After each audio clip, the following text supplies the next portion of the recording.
Boa noite a todos e a todas. Desde já agradecemos a participação de todos.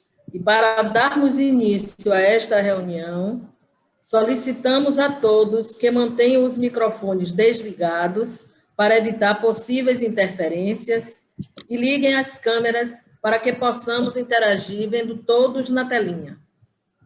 Informamos que esta reunião está sendo gravada e será publicada no YouTube. Neste momento, informamos a mesa diretiva virtual desta reunião. Será composta pela coordenadora do Grupo de Apoio às Pessoas em Convivência com Câncer, companheira Vilma Ramos. Pela nossa palestrante, Amanda Santos Queiroz. Pela presidente do Rotary Club de Ipiaú, companheira Áurea Ferreira. Pela presidente do Rotary Club Ipiaú Vale dos Rios, companheira Maiane Matos. E pelo venerável da Loja Maçônica Fraternidade Rionovense, senhor Edilton Bastos de Oliveira. Passamos a palavra à coordenadora do Grupo de Apoio às Pessoas em Convivência com Câncer, companheira Vilma Ramos, para fazer a abertura oficial desta reunião. Boa noite, companheiros e companheiras. Boa noite a todos que estão nos assistindo. Neste momento, damos a abertura da nossa reunião do Grupo de Apoio a Pessoas em Convivência com Câncer, em parceria com o Rotary Clube Vale dos Rios e Rotary Clube Piauí e Loja Maçônica Fraternidade. Boa noite. Solicitamos a companheira Maiane para fazer leitura do Evangelho. Boa noite, companheiros. Boa noite, convidados. Boa noite, palestrante. A leitura do Evangelho de hoje é de Lucas 13, de 10 a 13. A cura de um enfermo. Ora, ensinava Jesus no sábado, numa das sinagogas. E veio ali uma mulher possessa de um espírito de enfermidade. Havia já 18 anos, andava ela encurvada, sem de modo algum poder endireitar-se. Vendo-a, Jesus chamou e disse-lhe: mulher, estás livre da tua enfermidade. E impondo-lhe as mãos, ela imediatamente se endireitou e dava glórias a Deus. Obrigada. Unimax apresenta Outubro Rosa, somando forças contra o câncer de mama.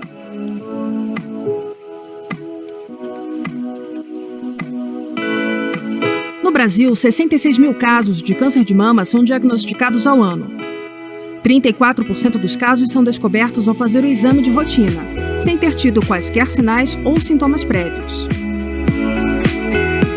Desenvolver um olhar atento sobre os hábitos de vida e os cuidados com a saúde é fundamental para a prevenção da doença. Veja algumas dicas. Como manter hábitos saudáveis? Realize seus exames de rotina. Atente-se a alterações no seu corpo. Opte por alimentos saudáveis. Pratique exercícios físicos regularmente. Não fume e evite consumir bebida alcoólica. Apesar de informações estarem presentes em diversos meios de comunicação, ainda existem diversos mitos sobre a causa do câncer de mama. Câncer de mama pode ser causado por um trauma nos seios.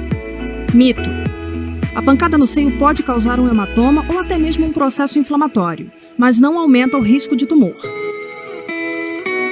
Pessoas que praticam exercícios e se alimentam bem correm menos risco de desenvolver câncer de mama.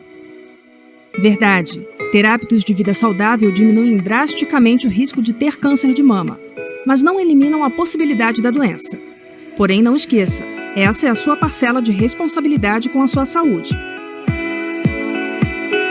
Desodorante aerosol pode causar câncer de mama. Mito: não há nenhuma pesquisa que comprove cientificamente essa relação do desodorante antitranspirante com o câncer de mama. Câncer de mama só atinge quem tem histórico familiar. Mito: apenas 5 a 10% dos cânceres de mama são hereditários. Esses geralmente estão associados a um diagnóstico em idade mais precoce, menos de 50 anos. Por isso a importância de começar a rotina de exames mais cedo. Sutiã com arame causa câncer de mama. Mito: não há evidências científicas ligando o tipo de sutiã, tamanho dele ou tamanho da mama ao câncer. O importante é usar um modelo confortável e adequado para o seu corpo. Câncer de mama tem cura. Verdade: quanto mais cedo for detectado, mais fácil será curá-lo. Se no momento do diagnóstico o tumor tiver menos de 1 centímetro, as chances de cura chegam a 95%.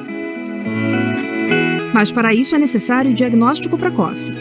3,7 mil é o número de vidas que poderiam ser salvas por ano a partir do diagnóstico precoce e da realização correta do tratamento. A batalha contra o câncer é fortalecida e pode contar com profissionais capacitados e companheirismo de pessoas queridas. O laço que nos une é a vida. Apoie e incentive as mulheres de seu convívio a se cuidarem.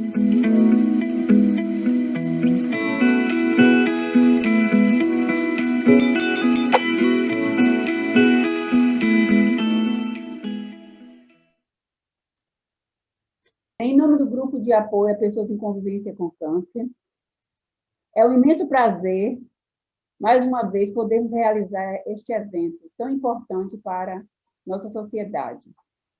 Informo a todos que estão nos assistindo que, desde 2015, nosso grupo vem realizando diversas atividades presenciais. E, no mês de outubro, fazemos sempre a culminância do nosso projeto, coordenado pelo Dr. José Slaib e sua equipe. Mas este ano, por conta da pandemia, nós não tivemos condições de realizar pessoalmente, mas, graças a Deus, nós contamos com um membro desta equipe, do Dr. José Slaib, a nossa querida doutora Amanda, que vem nos contemplando com sua palestra esclarecedora sobre o câncer de mama. Nosso muito obrigada. E passo a palavra para a companheira Nilda. Vou fazer a leitura do currículo da palestrante. Amanda Santos Queiroz, 28 anos, natural de Vitória da Conquista, Bahia, filha de Marcos e Cilândia, casada com Rangel, não possui filhos. Amanda Santos Queiroz faz o 6º ano de medicina na UESC. Atuou em Liga Acadêmica de Traumas e Emergências e iniciação científica em Oncologia Clínica e Mastologia, trabalhos publicados em revistas médicas. Convidamos a nossa palestrante, Amanda Santos Queiroz, para falar sobre o tema Outubro Rosa e Câncer de Mama. Com a palavra... E agora? Ave Maria, cadê o carregador? Boa noite a todos. Primeiramente, eu gostaria de agradecer a oportunidade de estar aqui falando com vocês nesse ambiente tão organizado. Fiquei muito feliz de ver o vídeo, foi bastante educativo. Gostaria de mandar o meu abraço em especial para a Vilminha. Estou com saudades dos nossos encontros pessoalmente. E eu estou aqui hoje representando o nosso grupo, que, como ela bem falou, é liderado pelo professor e doutor José Slaib, conta com a participação muito efetiva da doutora Luciana Leite, e também como colaborador o doutor Fábio, que é mastologista aí na cidade de Piauí. Eu gostaria de agradecer essa oportunidade e a todos que estão nos ouvindo. Hoje, desse vídeo, que eu acho que já foi bastante ilustrativo com relação algumas questões que podem ser fatores de risco e proteção, eu gostaria de começar falando um pouco a respeito de um outro aspecto, já que a gente está aqui num ambiente que trata tão bem também da espiritualidade.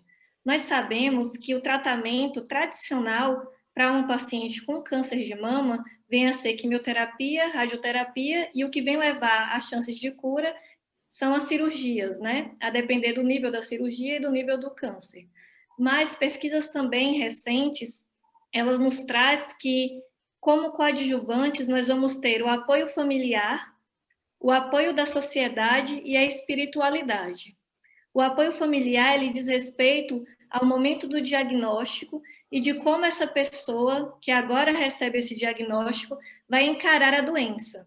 Então, em um primeiro momento, a família, ela tende a passar por uma crise, mas assim como a paciente vai se fortalecendo e esse vínculo vai alimentando para que ela passe pelo processo de adoecimento de uma forma mais leve. Com relação à espiritualidade, pesquisas científicas comprovam que uma pessoa ter uma espiritualidade mais acentuada, ela faz com que a paciente passe por esse momento com mais disciplina no seu tratamento. E a sociedade, por sua vez, ela vem para reinserir essa mulher no mercado de trabalho, ela vem para reinserir essa mulher na sua autoestima, na sua forma de como lidar. Então, é sempre importante a gente destacar que, como o vídeo nos colocou, são 66 mil novos casos por ano no Brasil. É o tipo de câncer de mama, de teor maligno, ou seja, que pode levar à morte, maior em mulheres, só fica atrás do de pele não melanoma, só que tem uma gravidade mais fraca, e é nessa gravidade que a gente tenta aqui conversar, porque é nela que vai agir a prevenção. A letalidade, que é o índice de quanto uma doença ela pode levar à morte, no câncer de mama, ainda, infelizmente, é muito alta. Daqueles 66 mil que eu falei, 17 mil mulheres, infelizmente, segundo dados do Instituto Nacional de Câncer, podem vir a óbito. E o porquê disso? Porque, infelizmente, essas mulheres descobrem níveis mais agravados, em níveis mais alargados da doença. Então, muitas pessoas me perguntam, quais são os sinais e os sintomas para o câncer de mama? É importante destacar isso? Mas não é o fundamental. Porque quando a mulher ela já tem um sintoma, como, por exemplo, a mama já está avermelhada, a região da pele da areola está retraída, está saindo alguma secreção sanguinolenta, ou ela sente um caroço na mama, significa que essa neoplasia, essa doença, pode estar um pouco mais acelerada do que deveria. Então, quando e por que do Outubro Rosa? Para a gente falar de prevenção. Eu não quero que essas mulheres cheguem a ter sintomas para procurar um médico. Nós queremos que essas mulheres elas busquem prevenir para que o tratamento chegue a ter 93% de cura. E essa prevenção, o único exame que nós temos comprovado cientificamente para que isso aconteça hoje, não só no Brasil, mas no mundo, é através da mamografia. Então, se de tudo hoje que eu falei aqui possa ficar essa semente, é que a mamografia ela deve ser realizada anualmente, dos 40 anos até os 75, e dar continuidade com o seu mastologista. Obrigada. Fico à disposição para quaisquer perguntas que vocês possam ter. Nesse momento, colocamos os microfones à disposição daqueles que tiverem dúvidas sobre o assunto. Esse é o momento. É só efetuar a pergunta, sinaliza e efetua a pergunta para Amanda. Ela está à disposição de todos vocês, de todos nós, né? Aproveitem. Boa noite, Amanda. Eu tenho uma pergunta para você. De acordo com a sua experiência, né? Quais são os principais sintomas, né, que acometem essas mulheres, esses homens? A gente sabe que esses homens também são acometidos de câncer de mama. Então, qual é assim, o sintoma recorrente, aquele que sempre aparece, então, na maioria das vezes, e coisas assim? Eu gostaria de saber qual o sintoma mais recorrente e aquele que você já se surpreendeu. Ótima pergunta, Maiane. Foi bom você pontuar isso, né, que a gente foca muito na mulher, mas o câncer de mama está prevalente em 1% da população masculina. E o que vai nos assustar não é esse número, porque ele é baixo, mas é que a gravidade nos homens ela tende a ser maior. E com relação aos sintomas, a que as mulheres mais procuram é quando elas realmente sentem algum caroço na mama. E daqui a gente não quer assustar, não é porque você palpou alguma coisa que você percebeu estar mais endurecida, que ela vai vir a ser um câncer. Câncer é diferente, né? A gente tem proliferação de células e elas podem ser, vamos falar assim, positivas, que a gente chama de benignas, que não vão levar ao câncer em si, e tem as que a gente chama malignas. Então, o sintoma mais comum é quando palpa um caroço na mama e ele é endurecido, ele é mais arredondado, mais fixo. Então, esse é o sintoma que mais chama a atenção da mulher. Sintomas que vão nos surpreender é quando, por exemplo, nós vamos ter uma mulher mais nova, né? Como até no vídeo explicativo já nos colocou, uma mulher que não está nessa idade de rastreamento e ela começa a apresentar esse mesmo caroço. Então, meninas, eu já atendi meninas de 28 anos, meninas de 21 anos que apresentaram essa alteração na mama e depois, com todo o procedimento diagnóstico, a gente foi ver que era câncer. Então, a faixa etária nos surpreende bastante, mas essas, como o vídeo explicativo já nos pontuou, tendem a ter um componente familiar. Por isso que mulheres que têm familiares de primeiro grau com história de câncer de mama, ou câncer de útero, ou até câncer de ovário, elas têm que começar esse rastreamento antes, porque elas têm uma chance maior. Desculpa pegar aí a dianteira nas perguntas, mas eu tenho outra pergunta. Essa é o senso comum, né? A gente ouve falar, tal, então são duas, na verdade. Tem alguma relação entre o uso de anticoncepcional por tempo muito grande e a recorrência de câncer de mama? E outra pergunta, que esses dias eu ouvi: mulheres que não tiveram filhos, a chance de ter o câncer é maior? Então, são essas duas perguntas. Pode perguntar à vontade. Já gostei de você, vou adicionar nas minhas redes. Adoro responder perguntas.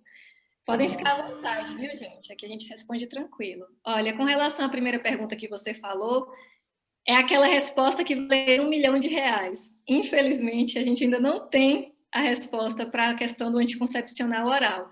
Porque quando a gente fala de fator de risco e de fator de proteção, a gente fala baseado na ciência, né? Então, existem os comprovados, existem os prováveis e existem os inconclusivos. Então, infelizmente, com relação ao anticoncepcional oral, tanto só de progesterona quanto progesterona e estrogênio, eles tendem a ficar mais como inconclusivos. Então, o que a gente sabe, de fato, é que mulheres que amamentaram, então a lactação, por praticamente 12 meses, elas tendem a ter menos chance de câncer de mama. Isso é comprovado, é um fator de proteção comprovado.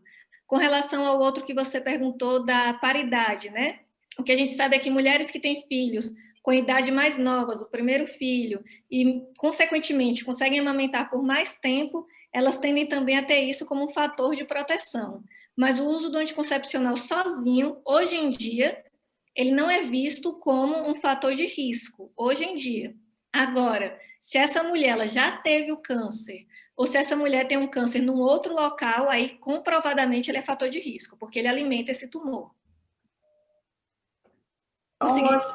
Conseguiu, só fiquei com a dúvidazinha. Então, é a mulher que não teve filhos, que ela escolheu não ter filhos, a chance dela ter câncer de mama é maior. É isso? Ele vem como um fator que é possível de ser maior, não é comprovado ainda que seja. O que é comprovado é que as mulheres que amamentam, elas têm menos chance. Aí isso é um fator de proteção inegável, a literatura já não discute mais. Com relação às mulheres que não têm filho, ainda é um fator que a gente chama de é provável que seja, mas ainda não está definido. Obrigada. Amanda, eu queria fazer uma pergunta a você.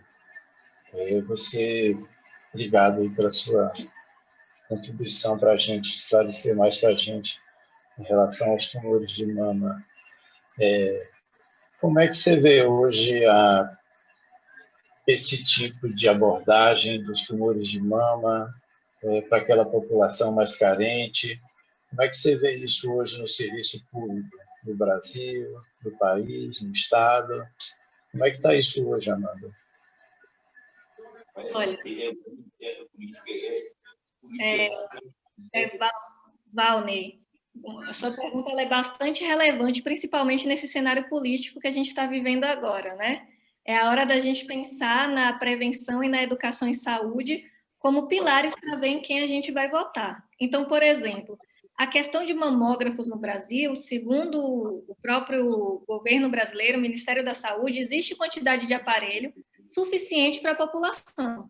O que é que está inadequado? Primeiro, como vai fazer esse rastreamento. Existem duas formas de se rastrear no Brasil. A chamada oportunística, que é como a nossa colega pontuou, a paciente ela vem para uma consulta no cardiologista e aí ela acaba queixando para esse cardiologista que está sentindo um caroço na mama. Aí esse médico vai acabar encaminhando ela para um mastologista e para fazer uma mamografia. Só que por que esse meio ele é ruim? Porque ele não dá continuidade. E eu só vou pegar aquelas mulheres em fases um pouco mais avançadas. A outra forma de rastreamento é aquele chamado rastreamento organizacional, que infelizmente no Brasil ainda deixa um pouco a desejar, que seria o quê? Ir atrás dessas mulheres que são público-alvo. Então, seria, e eu vejo que isso falta bastante nos interiores, infelizmente ainda, não é só no outubro que o câncer aparece, né? Na verdade, é para isso um lembrete para nós, para que essa faça esse rastreamento organizado. Então, que se vá atrás dessas mulheres a partir dos 40 anos, que se busque nos postinhos, né, que a gente chama na unidade básica de saúde, faça o levantamento dessas mulheres e o seu cadastramento. E outra coisa que eu vejo que alguns pacientes já me confessaram é que não tem a continuidade do cuidado. Então, ela está com o exame de mamografia, mas ela não sabe o que fazer com ele. Então, essa é outra falha que tem no nosso sistema, né? É importante que essas mulheres elas consigam ter acesso a um médico de qualidade, a um mastologista, para que ele possa dar continuidade no seu tratamento. Já é preconizado por lei, isso é importante a gente ressaltar. Do tempo que você faz a sua mamografia e tem o seu diagnóstico, até fazer uma cirurgia ou começar um tratamento definitivo, é lei. A mulher tem direito em 60 dias. Então, isso tem que ser bastante visado para que a gente possa fazer uma cirurgia menos agressiva nessas mulheres. Então, deixa eu te fazer uma outra pergunta a mais. A Maiane fez, eu também vou fazer mais. Então, você tem repetido muito aí, Amanda, sobre a mamografia. Então, você acha que seria assim, uma coisa indispensável no serviço público, fazer uma abrangência maior de acesso às mulheres para a realização de mamografia? Você acha que a ultrassonografia da mama seria uma boa abordagem? Eu queria que você mencionasse também, a gente sabe que tem alguns tumores, que tem alguns exames laboratoriais que apontam, né, com a probabilidade de existência deles. Você assinalaria algum marcador tumoral para tumor de mama? Muito boas as suas perguntas. Quando a gente traz aqui a mamografia como esse carro-chefe, é porque em tudo, né, nesse cuidado multiprofissional, inclusive na oncologia, nós temos uma linha de cuidado. Então, essa linha de cuidado, ela começa com a prevenção. O único exame para mama que previne o câncer de mama, que pega ele nas fases mais precoces, que tem uma sensibilidade, ou seja, a chance de conseguir achar os verdadeiros naquela população é a mamografia. Ultrassonografia ela não serve para isso. Isso é muito importante das mulheres saberem. Que às vezes a mulher chega até no consultório, doutora, eu queria fazer uma ultrassonografia. E aí eu pergunto, mas a senhora tem 60 anos, já fez a mamografia? Ah, eu fiz 4 anos atrás. Então vamos com calma, vamos pegar essa mamografia de resgate, vamos fazer uma nova e se tiver achados suficientes nessa mamografia, é que ela pode ser passada para uma outra ultrassonografia. Ultrassonografia, ela é mais para mamas jovens, porque são mamas que a gente chama de mais densas, ou seja, tem mais tecido glandular que fica difícil de ver na mamografia. Então, não adianta uma paciente mais velha tentar recorrer ao ultrassom num momento inadequado. Todo exame ele é pertinente. Todo exame nos auxilia muito, mas é como a gente chama, eles são complementares. Então, por isso que é necessário um médico mastologista para conseguir indicar para aquela mulher, para que se ela for feita de forma particular, ela não vá gastar seu dinheiro de uma forma indevida que não precise, ou através do próprio SUS ficar onerando o sistema com exames que naquele momento não seriam relevantes. E sobre a sua pergunta de marcador tumoral, hoje em dia nós temos uma classificação histopatológica dentro do câncer, que ela é bem abrangente. Temos o que chama de triplo negativo, que vai ser contra a proteína HER2 ou contra os hormônios, o estrogênio, a progesterona. Mas o marcador hoje em dia, que a gente fala que é o primordial, seria o BRCA 1 e 2, que a gente vê o caso da televisão da Angelina Jolie. que ela tinha esses 2 marcadores tumorais presentes e, por isso, ela fez até a retirada preventiva, tanto da mama, mas também fez dos ovários. Isso é bom a gente ressaltar. Então, são esses marcadores, BRCA1 e 2 para o câncer de mama. E com que frequência essa mamografia deve ser feita e se altera essa frequência por faixa etária? Essa é a parte que eu mais gosto de falar. Eu quero que todo mundo saia daqui fazendo, as mulheres, lógico, indicadas, fazendo a mamografia para que a gente mude essa letalidade. Segundo a Sociedade Brasileira de Mastologia, a idade, e também é baseado em escolas nos Estados Unidos e da Inglaterra, a idade primordial é dos 40 anos até os 75 anos. Vamos lembrar que para fazer essa mamografia, novamente, a mulher não precisa estar sentindo nada. Ela tem que fazer o chamado exame de rotina. Eu gosto de comparar igual o Papa Nicolau preventivo. A mulher ela não faz porque ela está sentindo alguma coisa, ela faz porque é necessário. Então, é dos 40 até os 75 anos. E a frequência, se nos achados não tiver nada patológico, nada que nos mostre uma alteração, é anualmente. Agora, essa frequência vai interferir se eu achei um achado um pouco suspeito, pode ser de 6 em 6 meses. Se eu achei esse achado mais característico, eu já vou passar, por exemplo, para um ultrassom, já vou dar sequência a uma punção. Então, vai depender do achado, mas para as mulheres em rotina, dos 40 aos 75 anos, anualmente. Tem mais, Sabrina? As perguntas estão excelentes e as respostas firmes e bem fáceis de entender.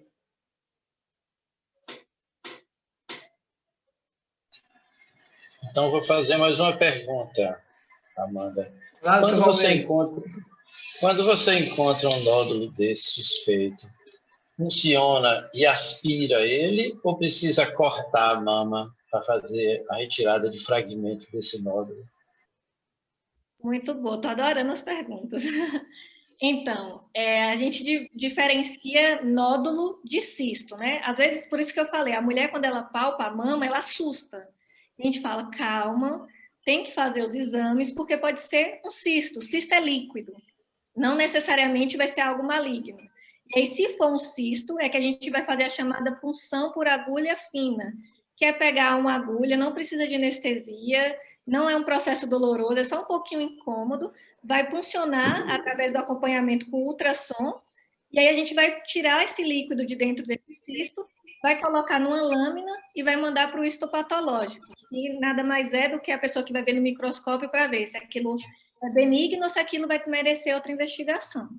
Já no nódulo, que a gente chama, que seria aquele caroço, mas agora com conteúdo sólido, um conteúdo celular, esse, se for necessário, através das alterações já mostradas na mamografia, que a gente vai considerar BIHIDES 3, 4, 5, né? Vai depender da história também dessa mulher, que exame, a gente não trata exame, a gente trata o paciente. Então, o exame ele só complementa já toda a história dessa mulher. Aí, se caso essa mulher tiver uma história positiva, tiver achados na mamografia e for sólido, nós vamos, através do ultrassom, fazer a chamada punção por agulha grossa. Essa seria o quê? A gente dá uma anestesia no local, vamos supor que é a mama. A gente dá uma anestesia no local e aí, através de uma agulha grossa, vai introduzir essa agulha que vai ser direcionada pelo ultrassom e essa agulha ela vai tirar pequenos fragmentos desse tumor, né? Tumor, lembrando, não é maligno, é só um caroço. Então, a gente tira fragmentos dele, também manda para estudo, e aí, se vier maligno, é que vai encaminhar com a cirurgia. Mas também é um processo que não é doloroso, é feito com anestesia e bem rápido também.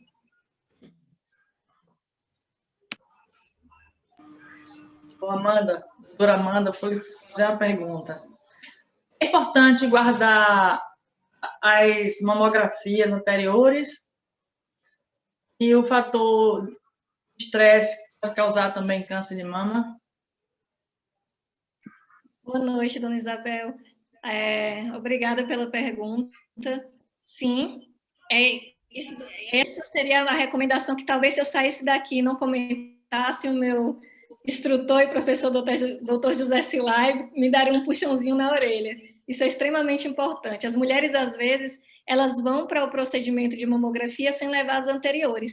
E é como eu expliquei um pouquinho mais atrás, a gente não avalia exame, a gente avalia a paciente e aquele exame vai ajudar. Então, por um exemplo, se eu ver uma alteração na mama dessa paciente e ela me trouxe do ano passado e eu vejo que está exatamente igual, que as características são benignas, eu não vou passar ela para um ultrassom, eu não vou passar ela para um outro procedimento. Eu vou simplesmente acompanhar ela daqui a 6 meses. Porque eu vi que o exame dela do ano passado, do ano retrasado, está mostrando essa mesma progressão. Agora, se eu pego, por exemplo, o exame dela do ano passado, não tinha nada, e agora eu pego um novo exame, tem uma alteração que me chama a atenção, aí eu vou dar continuidade. Então, isso é muito importante que a dona Isabel pontuou aqui para a gente. Sempre quando for fazer uma mamografia, ou levar para o seu mastologista, levem a anterior, pelo menos umas 2 anteriores. Mas isso também não vai tirar as mulheres que nunca fizeram ou que não tem mais o exame. Tá tudo bem. Façam e a partir daí guardem para poder levar. A senhora fez mais outra pergunta e eu esqueci? O fator estresse também pode causar câncer de mama? Sim. O estresse, ele libera um hormônio que a gente chama, que é o cortisol. Ele já está presente no nosso corpo, mas ele faz ficar mais forte, mais alto. É como eu expliquei para a nossa colega Maiane. Ele, hoje em dia, é estudado como um fator provável de câncer de mama. Não posso afirmar a senhora ainda através da ciência, mas já se estuda, sim, uma relação dele de estar levando a um processo inflamatório maior e, consequentemente, estar alimentando essas células que podem levar ao câncer.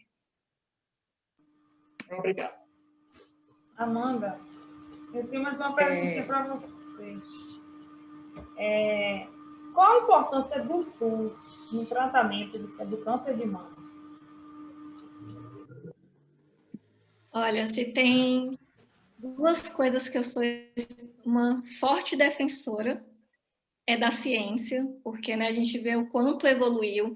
Se a gente estivesse tendo essa conversa aqui há anos atrás, antes dos anos 70, vocês têm uma ideia que o câncer ele era visto como uma doença contagiosa e ele era visto como uma doença que a pessoa tinha por conta de uma sujeira, fosse ela espiritual ou fosse ela física. Então, a pessoa que era acometida pelo câncer, ela era vista como alguém que precisava passar por aquilo para que ela fosse purificada e perdoada. Então, quantas pessoas não morreram se sentindo culpadas sem ter um tratamento adequado por falta da ciência? Então, graças ao avanço tecnológico e à ciência e muito estudo, se sabe hoje em dia que não tem nada a ver com isso. Eu quero só deixar claro que se alguém tiver esse estigma, câncer não é uma doença contagiosa. O câncer é uma doença que ela é associada a qualquer tipo de câncer, a fatores genéticos mais fatores ambientais. Não tem nada a ver com contagioso. E por que eu estou falando disso? Porque com o SUS, a gente fortaleceu essa dinâmica de acessibilidade para a população. Então, como eu falei, a mulher ela tem direito, é constitucional, é pelo SUS, a fazer sua mamografia a partir dos 40 anos de idade, uma mamografia de qualidade e a ser encaminhada para um mastologista. É também direito e é garantido pelo SUS que essa mulher, quando descobre o câncer, ela tenha 60 dias para que seja operada ou para que seja feita uma quimioterapia ou uma radioterapia, porque antes passavam-se anos e essa mulher se perdia no sistema e a gente não achava mais. Então, hoje em dia, o SUS preconiza também, existem medicações que... Existem não, a maioria das medicações, quando a gente trata de câncer, elas não são acessíveis. Elas são extremamente custosas. Então, o SUS também preconiza todo o tratamento medicamentoso gratuito para a mulher, além também de incentivos como passagem e transporte, e também isso fica a cargo do municipal, como o FGTS, como essa mulher ter direito a outros benefícios que são garantidos também através do SUS. Então, é diferente você ver se a gente pesquisa e vê o que era antes do SUS, a mortalidade para o câncer, principalmente o de mama, para o que a gente tem hoje. Não é o ideal, ainda não é, mas é por conta da nossa parcela de cobrar, da nossa parcela de botar pessoas à frente disso que mereçam estar ali. Porque o SUS em si é algo que tem que ser extremamente defendido, porque ele nos dá a oportunidade de salvar muitas vidas. Amanda, você falando aí dos direitos das mulheres em relação a esses exames, dentre esses direitos também consta o direito a um acompanhamento psicológico, que eu acredito que as mulheres que são acometidas com o câncer, acho qualquer tipo de câncer, eu acho que o maior problema é o psicológico da pessoa, que realmente arrasa com tudo e talvez até ajude a aumentar ou acelerar, talvez, essa doença. Com certeza, Luiz. Existe sim. Como eu tinha dito lá no começo, o tratamento ele é multiprofissional. Eu aqui represento a minha parcela como futura médica, né, em breve, mas o tratamento ele é feito com acompanhamento de nutricionista, porque quimioterapia e radioterapia vão levar alterações nessa parte nutricional da mulher. Ele é feito também com a parcela da equipe de fisioterapia. Então, a mulher com a cirurgia, ela pode vir a estar com um braço que vai ficar um pouco mais inchado, uma mobilidade que vai ficar reduzida, ela tem acesso, é garantido pelo SUS. O acompanhamento psicológico ele é garantido durante todo o processo do adoecimento dessa mulher. Desde ali, quando ela recebe o diagnóstico, que é um momento muito difícil para a gente também de dar, quanto durante todo o procedimento, porque o câncer de mama, além de toda a doença que a mulher ela vai estar passando por aquele processo, tem um processo de autoestima, né? Como você pontuou, como ela vai se ver no espelho, como é que as pessoas a vão enxergar. Então, é extremamente necessário e é um direito assegurado pelo SUS o acompanhamento dessas mulheres com um profissional psicológico. Só para lembrar, eu não disse esse dado antes, quando a gente fala a respeito daquele pilar da família, da espiritualidade da sociedade, diz que as pacientes com câncer elas têm mais chances, chega até 2 vezes, de desenvolver doenças como depressão e como ansiedade. Então, sem um acompanhamento psicológico adequado, elas não conseguiriam enfrentar essa doença de forma tão efetiva. Ok. Obrigado. Vou ver se eu consigo agora. Amanda, é o seguinte, eu gostaria que você me dissesse, com referência à recidiva, se é comum ou são casos raros. Nilda, boa noite. Sua pergunta é bastante interessante.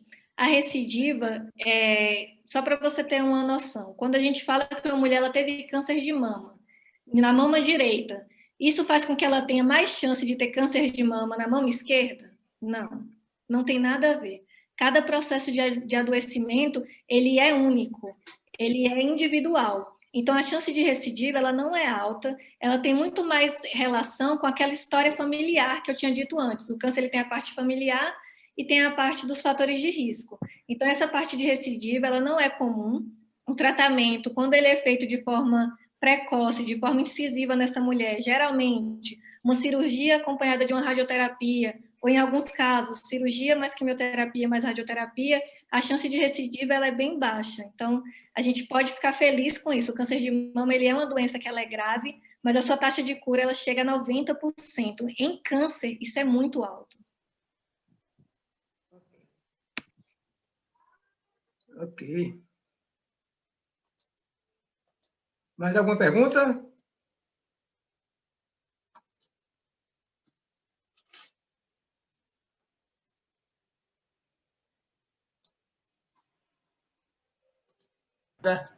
Mais alguém?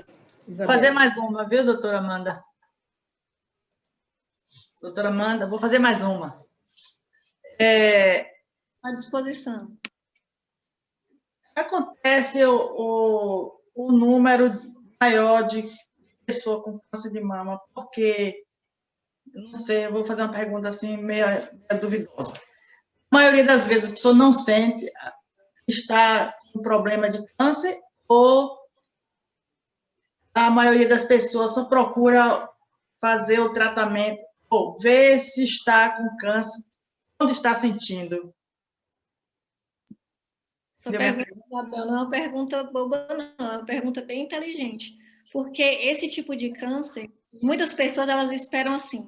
Existem doenças que você vai sentir. Então, as pessoas me perguntam muito, o que é que a gente sente quando está com câncer?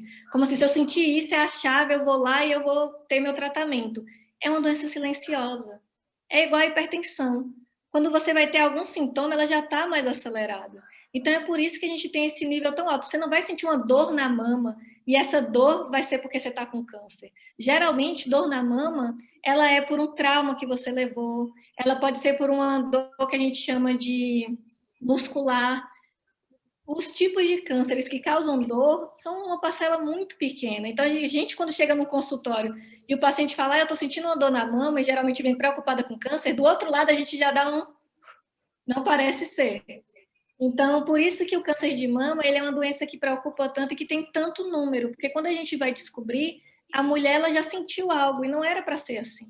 Ele é uma doença silenciosa. Para ele manifestar um caroço de 1 centímetro, a depender, lógico, do receptor hormonal que ele tem, que existem tipos de cânceres que são mais graves que os outros, então eles evoluem mais rápido, eles vão ter manifestações mais rápidas, mas demoram um tempo considerável. Então, por isso que esse câncer ele é tão predominante, porque as pessoas elas não fazem a parte de prevenção que eu estou aqui conversando com vocês, e que para mim e para todos os profissionais médicos é a parte mais importante. É você buscar o nosso atendimento, é você buscar fazer o rastreio sem sentir nada. Porque quando você vai no médico e já sente, não é mais rastreio que a gente chama. Já é um exame para ver se você tem ou se você não tem. O câncer de mama não é assim que a gente quer abordar. A gente quer abordar como você não tem e a gente vai cuidar de você para que você não venha a ter. Porque, segundo o Instituto Nacional do Câncer de Mama, que é o INCA, 1/3, imagina então que de 3 cânceres, 1 poderia ser evitado se a gente mudasse esses fatores de risco. Então, se a mulher viesse, ela não tem um câncer, mas ela está com sobrepeso. É um fator de risco, então a gente poderia agir naquilo ali.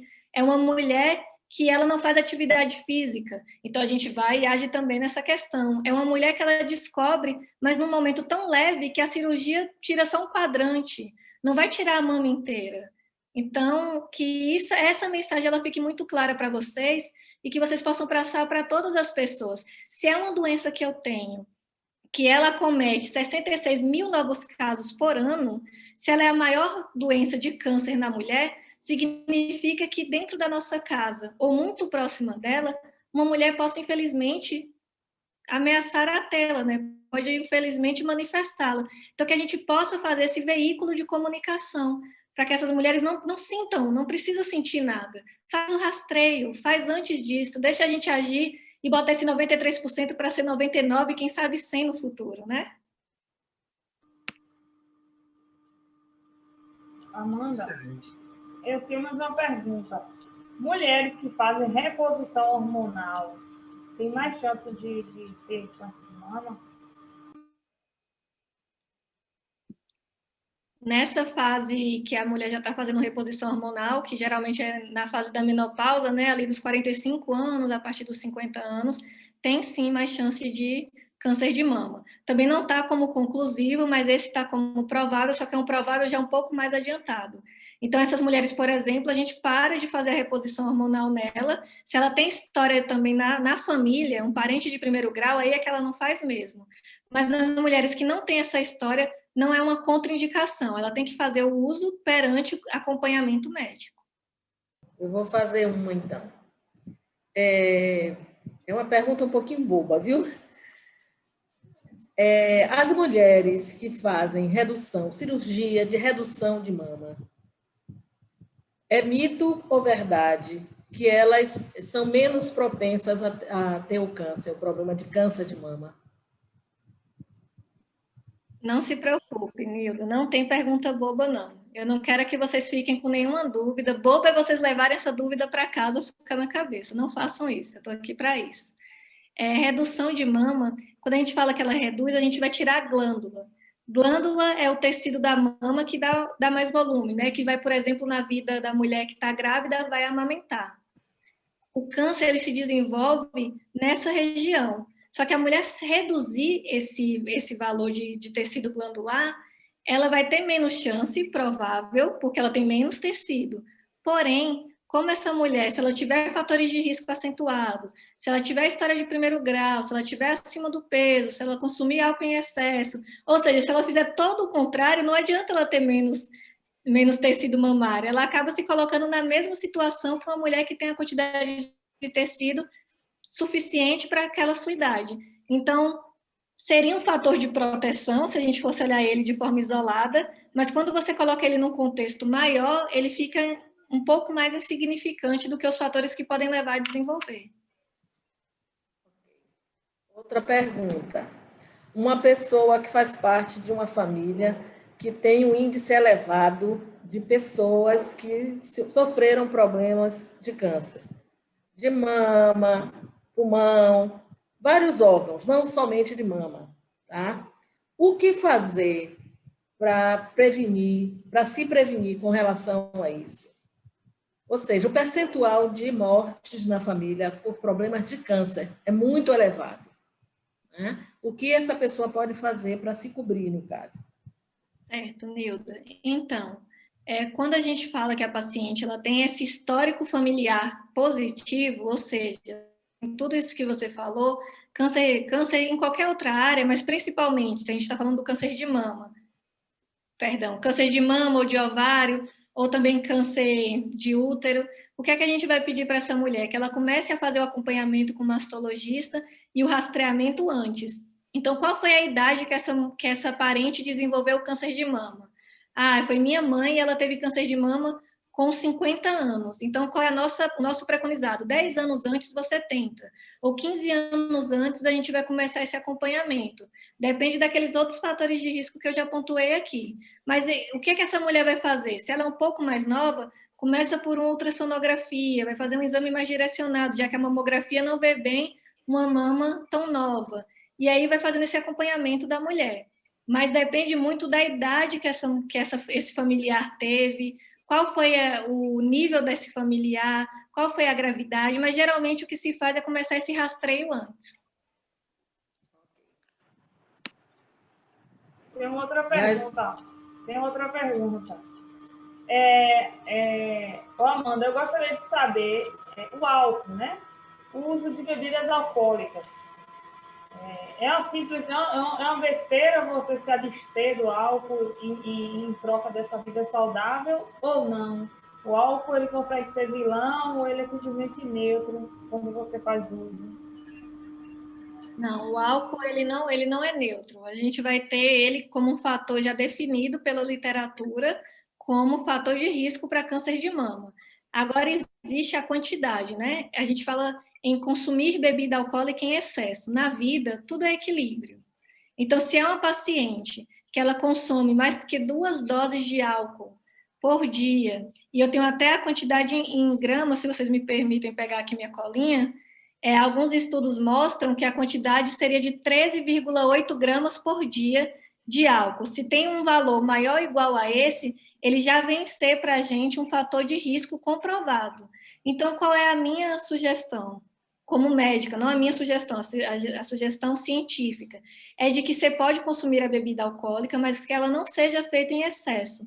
E já que você tem esse consumo de bebida alcoólica, como às vezes uma parte um pouco de um relaxamento, que você faça então o outro lado, faça a sua proteção, que associe isso a uma atividade física. Então, são 6 vezes na semana, ou pelo menos 150 minutos durante toda a semana de atividade aeróbica. Não precisa ser musculação, você não precisa sair de casa para fazê-la, pode fazer uma dança em frente à televisão, nessas épocas de quarentena, pode fazer a sua caminhada 30 minutos por dia, pode fazer dentro de casa a sua própria movimentação, respeitando sempre, né, as outras condições de saúde, mas se você vai levar um pouco do álcool para a sua vida, que seja em quantidades bem baixas, e associe fator de proteção, que seria a atividade física.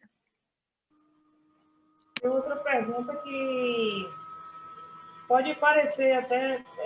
É importante a gente tratar, quando a gente vai questionar, a gente sempre tem aquela coisa, vou perguntar uma besteira, vou perguntar uma coisa significante. Não, porque assim, o que está resolvido em mim pode, né, ser aquela dúvida que está aí dentro das pessoas. Então, assim, eu tô trazendo coisas que sim, da minha indagação, mas coisas que eu também tenho observado na fala das pessoas. Por exemplo, recentemente, eu conversei com um colega que está com uma amiga com metástase. E na mentalidade dele, a metástase já é ponto final. E eu gostaria de saber se realmente essa palavra, né, essa condição, ela é realmente preocupante ou temos ainda um caminhar, temos cura ainda vislumbrada? Como é que é isso? Essa palavra é aterrorizante de verdade? Olha, como a gente fala no meio médico, a medicina ela não é uma ciência exata, né? Não é uma engenharia que a gente pode lidar com números, pode lidar com coisas mais frias. Então, eu particularmente não acredito em pontos finais. Realmente, metástase, ela já é quando a doença está bastante avançada. Mas vai depender de uma série de outros requisitos da paciente, de como ela está respondendo ao tratamento, de como está seu organismo como um todo, porque se ele já tem metástase, a metástase no osso é diferente de uma metástase no cérebro, que é diferente de uma metástase em diversos outros locais, entende? Então, é uma forma grave, gravíssima. Não vou negar para vocês, eu não sou de esconder informação, acho válido que as pessoas saibam. Mas, ponto final, não diria. Sempre eu acredito que há esperança quando você se coloca frente à doença, quando você tem essa rede de apoio, como eu falei, de família, de espiritualidade, quando você leva com disciplina o seu tratamento. Mas a metástase é algo grave.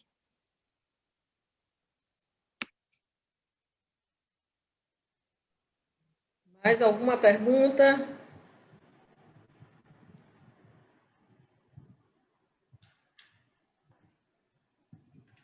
Acho que mais. Nenhuma mais? Eu tenho mais uma. Eu tô... Desculpa, viu, gente? É porque eu tenho alguns questionamentos. Nós falamos do álcool, né? E eu gostaria de falar agora do tabagismo. Mulheres que fumam, a recorrência de câncer, né? Infinitos tipos, né? Digamos assim. Ele o comprometimento é maior. Olha, o tabagismo ele não é considerado um fator de risco específico para o câncer de mama. Por exemplo, o câncer de pulmão, ele é a principal causa. Ele realmente causa câncer de pulmão. Câncer de boca, câncer de esôfago, ele também causa. O de mama, ele não tem essa associação. O que é que a gente vê como associação? Uma dificuldade dessa mulher no processo, por exemplo, do pós-cirúrgico. Então, a gente já lidou com mulheres que fizeram a cirurgia e tiveram depois complicações em fechar essa cicatriz, tiveram complicações no tempo mais prolongado para ela conseguir se recuperar, por conta do tabagismo, que a gente sabe que ele age de forma inflamatória. Então, a gente chegava a ter que retirar bastante líquido dessa mulher por conta do tabagismo estar fazendo esse processo inflamatório acelerar mais. Então, no câncer de mama, ele é um agravante quando diz respeito ao pós, né? Ao pós-cirurgia, a esse tratamento com quimioterapia e radioterapia, a mulher tem que abandonar, porque é como se você estivesse fazendo algo a favor e colocando um exército dentro de você para atrasar o caminho e para dificultar o caminho, né? Ele não causa o câncer de mama, mas ele causa complicações e causa o atrasar nesse tratamento. Doutora Amanda, boa noite. Vou fazer uma pergunta à doutora Amanda. Pode falar, Deni. É a respeito do porquê no exame que fazemos pelo SUS não colocam um aparelho para proteger as pessoas que têm tireoide. Que diz que tem que ter, né, um aparelho para colocar. Eu fiz particular e colocou, e pelo SUS nunca colocou. Tem algum problema a ver com isso? Dona Denilda. Prejudica. Certo, a dona Denilda. Vai fazer a prevenção, mas pode prejudicar outra coisa. Boa noite, dona Denilda.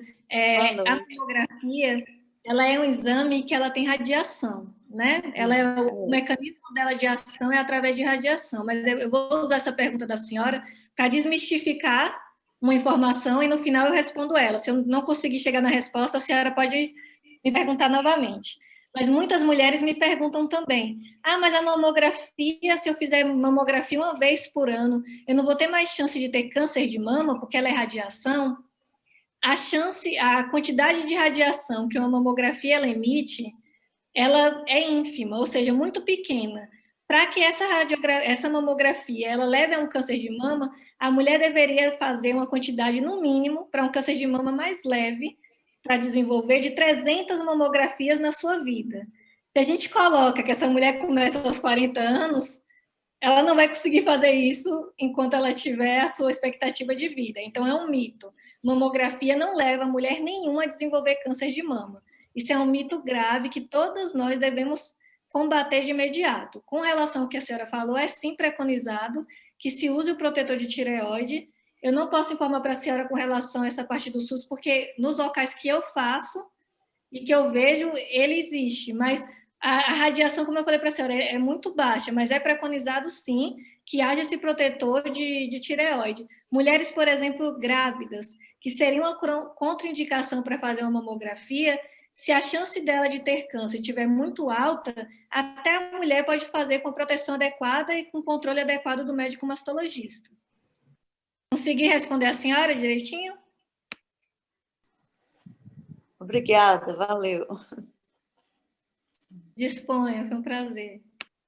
Doutora Amanda, eu vou lhe fazer uma pergunta. Aqui em Piauí, eu não sei se existe um atendimento de mastologista pelo SUS. Uma população que acho que tem equivalente a 45 mil pessoas. Seria muito importante ter um atendimento aqui pelo SUS de um mastologista e um aparelho mamógrafo. A senhora me responde essa pergunta. E facilitava muito o incentivo das pessoas, das mulheres com baixo poder aquisitivo, a fazer os exames de mamografia, ultrassonografia. A senhora me responde essa pergunta. Dona Isabel, sua pergunta ela é muito boa. Eu acredito sim que é necessário um mastologista na região, e nós temos aí o doutor Fábio, eu não sei se ele está atendendo já pelo SUS, né? Mas ele é um profissional de extrema qualidade, é um profissional muito competente, então que com certeza toda a cidade, como a senhora falou, de uma população tão, né, expressiva, ela precisa de um médico mastologista, como de um médico ginecologista, como de um médico pediatra, para que essas mulheres elas consigam inserir mais no tratamento e na prevenção. Então, se eu tenho um médico na região, fica mais fácil dessas mulheres, delas buscarem antes de sentir alguma coisa, ou de quando sentirem de imediato já poder ir, porque elas sabem que o acesso está fácil. Com relação ao número de mamógrafos, e até também na cidade, segundo o Ministério da Saúde, a quantidade de mamógrafos que tem no Brasil é suficiente para a população, porque ele acredita que 1,3 para cada 100 mil habitantes é um número adequado. Isso não sou eu que estou falando, é um dado do Ministério da Saúde e do governo federal que estaria adequado. O que não está adequado no Brasil é a distância que esses mamógrafos estão uns dos outros. Então, às vezes, nós vamos ter uma concentração muito grande desses mamógrafos numa capital, e quando você vai ver no interior, essa quantidade ela vai ficar mais insuficiente. Então, o que eu acredito que seria interessante é essa distribuição melhor para que as mulheres elas possam ter um acesso mais fácil e possam, né, aderir ao tratamento, às campanhas de prevenção com maior qualidade. Certo. Ok, obrigado. Considerando, Amanda, os direitos que as mulheres têm de fazer esses exames, e como você diz aí que teoricamente tem mamografias em números suficientes, mas como nem todas as cidades têm, ou não tem próximo, por que essa dificuldade, trazendo uma coisa para a prática aí na nossa região aqui de Piauí, por que essa dificuldade que essas mulheres têm de conseguir esse tratamento nas cidades vizinhas, como, por exemplo, ou vir para Jequié ou ir para Itabuna, por que essa dificuldade, já que elas têm o direito a esses tratamentos e, consequentemente, não havendo na cidade, teria que ter esse direito a esse deslocamento de forma tranquila, gratuita, e por que essa dificuldade toda, tendo em vista os relatos que a companheira Vilma tem nos passado, a dificuldade que ela tem tido para conseguir, e às vezes só consegue esse exame porque da influência, do conhecimento de pessoas que às vezes têm acesso a esses médicos, porque essa dificuldade toda que nós temos. Luiz, muito boa essa sua fala, e vou até aproveitá-la para citar para vocês alguns direitos das mulheres com câncer de mama.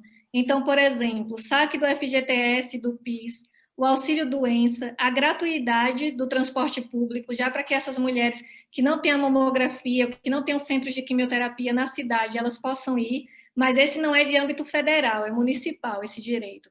A aposentadoria por invalidez, se for necessário, benefício de prestação continuada, receber os medicamentos para tratamento através do SUS e a cirurgia reconstrutiva mamária. Então, a mulher, esses foram alguns que eu citei, elas têm muitos mais direitos. Mas aí você me pergunta, por que então essa dificuldade de se ter um mamógrafo na região? Primeira questão que eu te falei, né, a respeito de que o Ministério da Saúde, ele vê de longe.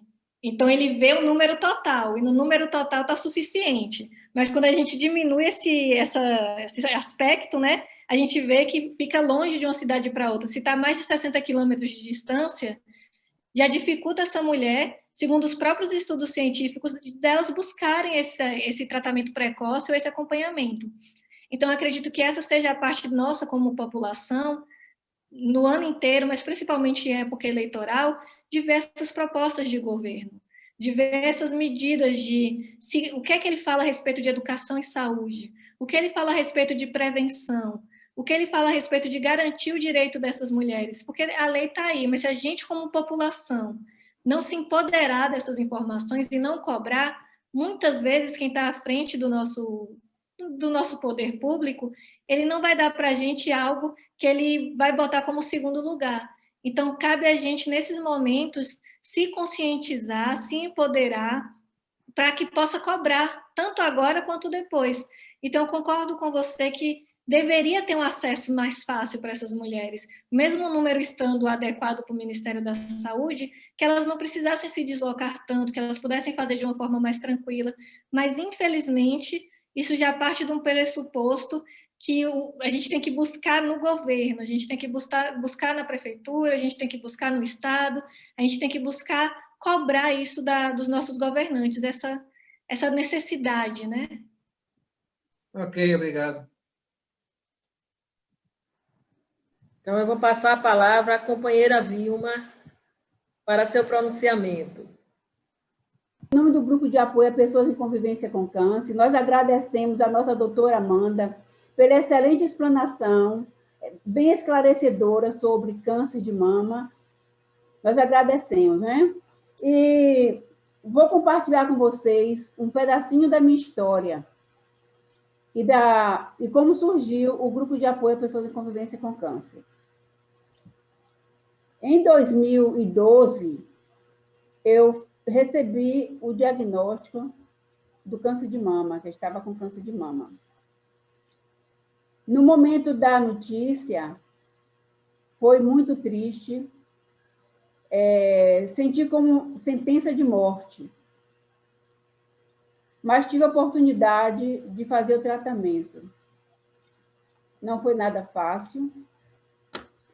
Passei pela mastectomia radical para a retirada das mamas, fiz quimioterapia, radioterapia, e até o momento me encontro em tratamento com hormonioterapia. Não foi fácil ficar sem os cabelos e perder o peito, que consideramos fonte de inspiração e beleza para todas as mulheres. Mas, mesmo assim, ainda de cabeça pelada, peito aberto, eu entrei na luta contra o câncer de mama. Iniciei um trabalho de formiguinha, batendo papo com outras mulheres a respeito do câncer de mama. Foi muito difícil? Foi. Mas, graças a Deus, eu encontrei o apoio da família, apoio psicológico. Eu tive a oportunidade de fazer o meu tratamento de forma holística com todos os profissionais. E nesta luta, eu comecei a perceber que eu não era coitadinha, mesmo com muita tristeza, percebi que eu não era coitadinha, porque eu tive todo este amparo, todo este apoio. E fui convivendo com mulheres em situações terríveis, cada uma com uma história mais difícil que a outra. E voltando para o meu município, para Ipiaú, começamos a fazer as rodas de conversa na escola e foram aparecendo muitas mulheres com problemas no peito, inclusive meninas novas com 24, 26 anos. E a partir daí nós não paramos mais. Quando foi no dia 14 de março de 2014, com apoio da nossa família, com apoio do Rotary Club Vale dos Rios, que foi o nosso parâmetro inicial, com apoio da nossa igreja, nós fundamos o Grupo de Apoio a Pessoas em Convivência com Câncer. E, a partir daí, esse grupo vem ganhando uma dimensão muito grande. O nosso trabalho é um trabalho totalmente voluntário, que recebemos o apoio de entidades. E ele vem desenvolvendo muito bem, até o momento, por conta da parceria que nós temos, principalmente com o Dr. José Slaib e sua equipe. Nunca poderei deixar de estar falando, né, desta criatura, porque sem ele eu não teria condições de fazer este trabalho. Ao ponto que hoje nós temos outros parceiros por acreditar também no trabalho. Conseguimos diagnosticar, né, várias mulheres em Piauí e região, levando para Ilhéus. E assim que foi diagnosticado o câncer, ele encaminhou para o tratamento, elas fizeram as cirurgias que precisavam fazer essa cirurgia, e graças a Deus nós temos muitas mulheres recuperadas. O câncer de mama é um câncer que mata, mas o descaso social mata muito mais. Hoje, nós contamos também com o apoio do Rotary Clube de Piauí, com a Loja Maçom de Fraternidade, e com outras entidades. Contamos também com o apoio da Prefeitura Municipal, na disponibilização dos transportes. Também contamos com o apoio do Dr. Fábio, desde que ele chegou para Ipiaú, ele vem nos ajudando. É um excelente mastologista. E assim, eu também informo que o Dr. Fábio já iniciou atendimento em Piauí, através da Secretaria de Saúde, no dia 22 de outubro, semana passada. Basta a pessoa procurar as unidades de saúde e pedir para ser encaminhada para o Dr. Fábio. Ele já está atendendo na policlínica. Mas, assim, com todo esse nosso trabalho, nós tivemos muitas dificuldades, muitas. Como eu informei, que encontramos meninas de 22, 24, 26 anos com câncer de mama, e quando a encontramos, elas estavam com uma requisição na mão, já com 2 anos, para ir ao mastologista, e até o momento ela não havia conseguido chegar ao mastologista. Então, através do nosso trabalho, foi que nós encaminhamos para o mastologista. E assim, eu venho lutando, agora que nós já temos mastologista na região. Mas foi muito difícil, ao ponto de, às vezes, eu pensar até em desistir, principalmente por conta das dificuldades na hora dos exames, as biópsias. Para fazer um tratamento, faz-se necessário que a paciente realize vários exames, como biópsia, imunohistoquímica, tomografia, ressonâncias. E os municípios não dispõem desses procedimentos. E aí, o que fazer com tudo isso? Né? Então, enfrentando essas dificuldades, nos deixa muito triste, porque sentimos que falta políticas públicas de qualidade para o atendimento dessas mulheres. E como é que nós conseguimos chegar até aqui com 36 mulheres com câncer de mama na região? O nosso trabalho não atende só a Ipiaú. Nós temos paciente até de Jiquié. Nós temos 3 a 4 pacientes de Jiquié, porque elas sentiram dificuldade de chegar ao mastologista, né, por conta de pactuação, de vagas, e nós conseguimos levar para Ilhéus. Praticamente toda sexta-feira, nós levávamos de até 8 a 10 mulheres para o Dr. José de Laibes e sua equipe, e ele nos atendia gratuitamente. Então, por que levávamos para Ilhéus? Porque nem em Piauí, nem na região, nós não contávamos com este profissional mastologista. Então, assim, e de que forma nós conseguimos realizar, ajudar essas mulheres carentes na realização desse trabalho ou desses exames? Nós temos um bazar, onde temos algumas companheiras que trabalham incansavelmente, recebendo doações, né? Nós vendemos essas doações, roupas usadas, sapatos, o que as pessoas disponibilizarem, né? Vendemos a partir de R$5 e vamos juntando esse dinheirinho. Com este dinheirinho que nós juntamos no bazar, é que nós conseguimos pagar muitas das biópsias e dos exames para essas pacientes. Então, gente, não tem sido fácil, muito difícil. Também nós realizamos alguns eventos, como o Forró do Lencinho, que já realizamos há 3 anos, onde já temos uma renda, que esta renda, nós temos o desejo de comprar um terreno para construirmos uma casa de apoio em Piauí, para um trabalho multidisciplinar com as mulheres da nossa região. Por que este trabalho? Porque a maioria das nossas companheiras, elas se sentem mutiladas e realmente nós sentimos que estamos mutiladas. É preciso muita coragem, muita determinação para enfrentarmos o trabalho do dia a dia.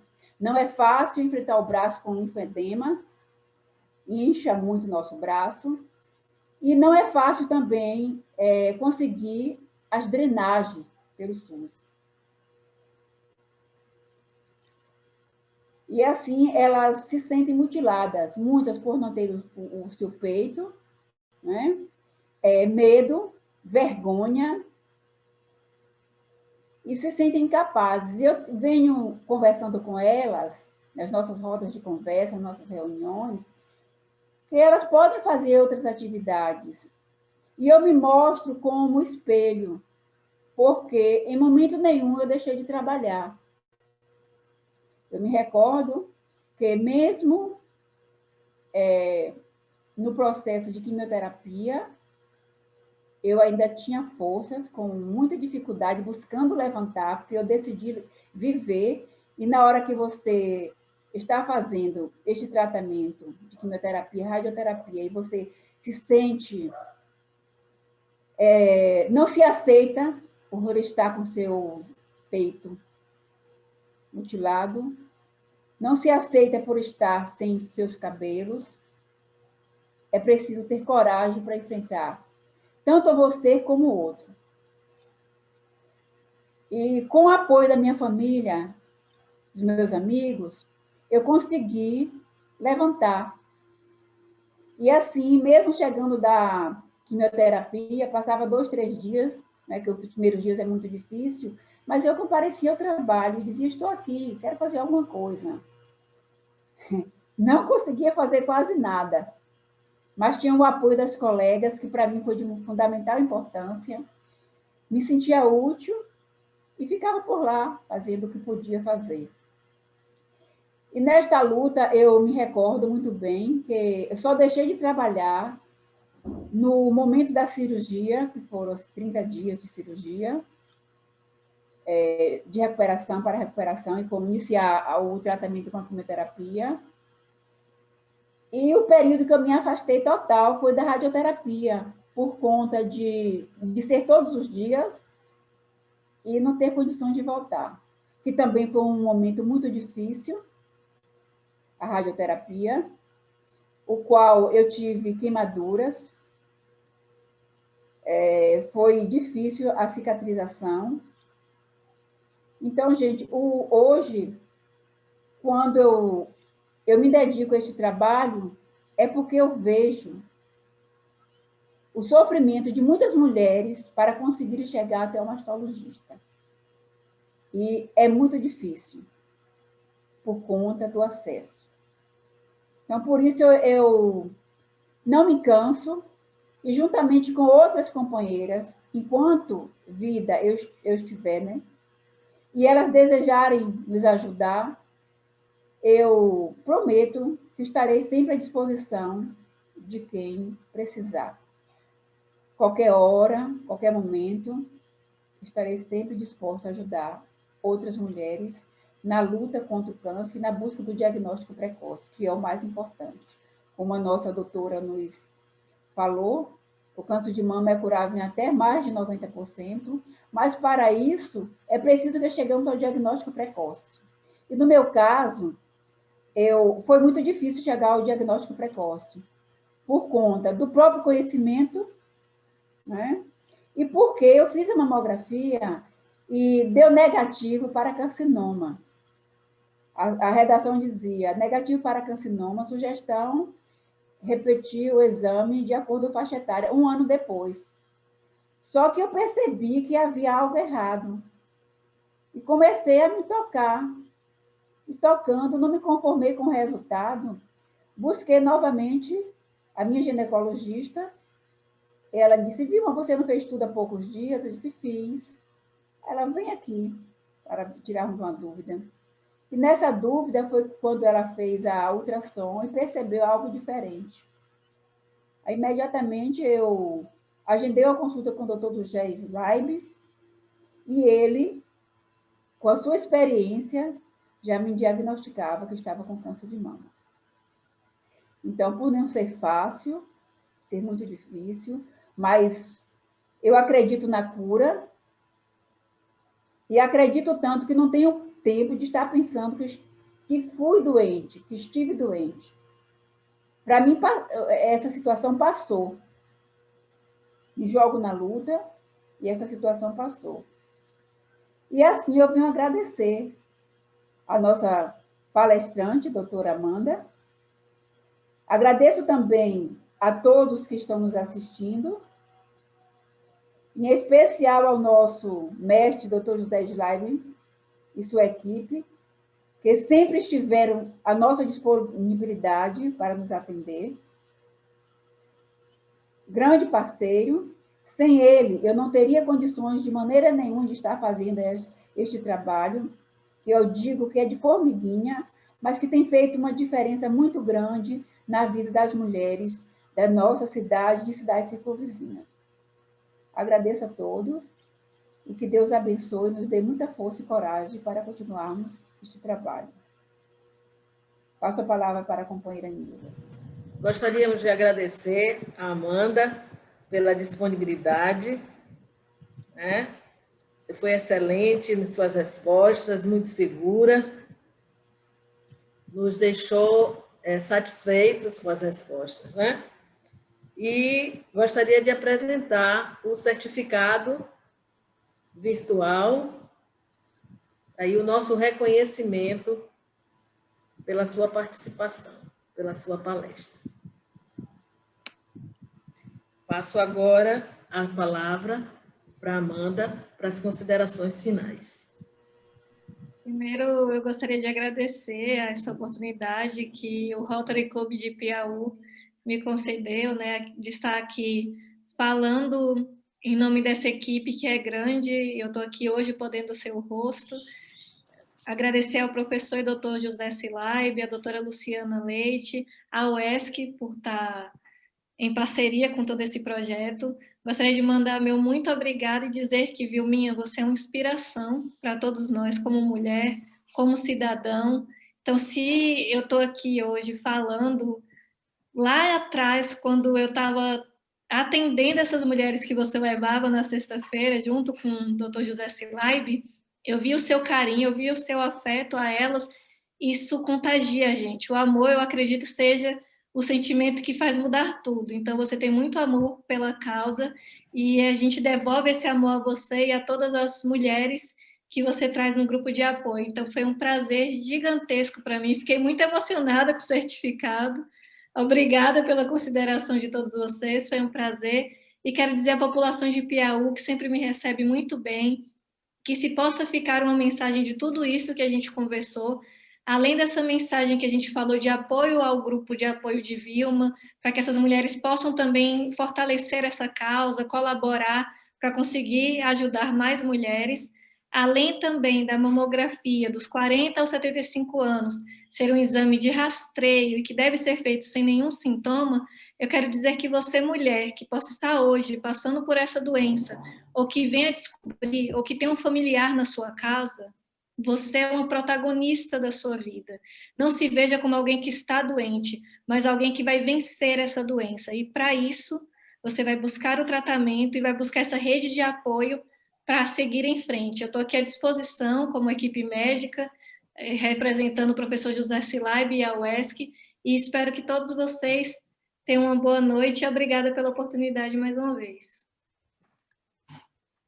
Gostaríamos de agradecer a presença de todos os companheiros, de todos os convidados e visitantes. E, nesse momento, passamos a palavra à coordenadora do Grupo de Apoio às Pessoas em Convivência com Câncer, a companheira Vilma Ramos, para suas considerações finais e encerramento desta reunião. Em nome do Grupo de Apoio a Pessoas em Convivência com Câncer, quero deixar aqui nossos agradecimentos e um apelo aos gestores, que eles se sensibilizem mais por esta causa e venham ampliar as políticas públicas de saúde em prol das mulheres, que é muito doloroso receber o diagnóstico do câncer de mama e ficar sem saber o que fazer. Então, mas para que aconteça este diagnóstico, é preciso que, antes do diagnóstico, ela tenha oportunidade de realizar os seus exames, que é muito difícil pela falta de cobertura do SUS. Então, nosso muito obrigado a todos e uma boa noite. Damos a nossa reunião encerrada.